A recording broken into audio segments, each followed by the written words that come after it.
তো চলেন ভাইরাল পরোটার রেসিপিটাও শেয়ার করে দিয়ে এবার আপনাগুলোকে।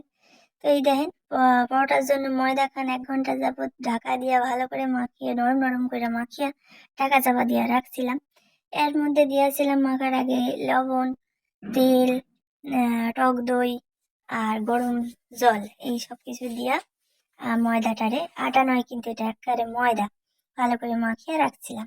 এবার দেখেন নিচি কাটটা লিছি দিয়ে এবার ভালো করে ডো বানিয়ে নিলাম একখান, গোল গোল গোল গোল ঘুমায়। এইবার দেখেন অল্প খানিক ময়দা নিলাম, না হলে তো আবার চাকি বেলনের সাথে দেখা ল্যাপটা ল্যাপটি হইয়া যাইব, তো বাবা আর এক ঝামেলা। তো দেখেন এবারে কিন্তু ভালো করে সাবধানে বেশ বড় করে, ওই দেখেন আবার দেখেছেন বড় করে ভাঁজ খাওয়া যায় আবার। তো যাই হোক, আমিও সার্ভার পাচ্ছি নেই, ওই আবার একটুখানি ময়দা দিয়া এইবার দেখেন ভালো করে ব্যাটারে আর ডলন ডালন দিয়া বড় করে একখান বড় সাইজের পরোটা বানায় নিলাম।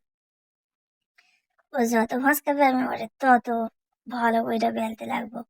তো ঠিক আছে চলেন, এবার দেন চারিদিকটা ভালো করে বেলন দিয়া চাপে চুপে আকারে সুন্দর করে লেভেল করে আকারে একখানা ভালো বড় পরোটা বেলা ফেলাম।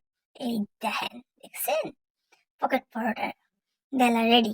এইবারে এদিকে তো চুলার কাছে চলে গেলাম, চুলার কাছে গিয়ে তাওয়া বসিয়ে তাওয়া গরম হইতে একখান পরোটা দিলাম ঢেলে ওর মধ্যে দিয়ে পাটোপাট করে উল্টায় নিলাম। উল্টায় নিতে ভালো করে উল্টায় পাল্টায় ভাজতে হইব, বুঝলেন? তারপরে অল্প সামান্য তেল দিতে হইব, বেশি তেল দিলে চলবো না। ও তেল ছাড়া পরোটা হয় না বাবু, জল দিয়া পরোটা ভাজবো নাকি? তো এইদিকে দেখেন পকেট পরোটা রেডি, একেবারে ভালো করে মুড়ায় মাড়ায় আপনাকে দেখায় দিলাম। ভালো লাগলে রেসিপিটা কিন্তু লাইক কমেন্ট শেয়ার করতে ভুলবেন না, চ্যানেলটা সাবস্ক্রাইব করে দিবেন।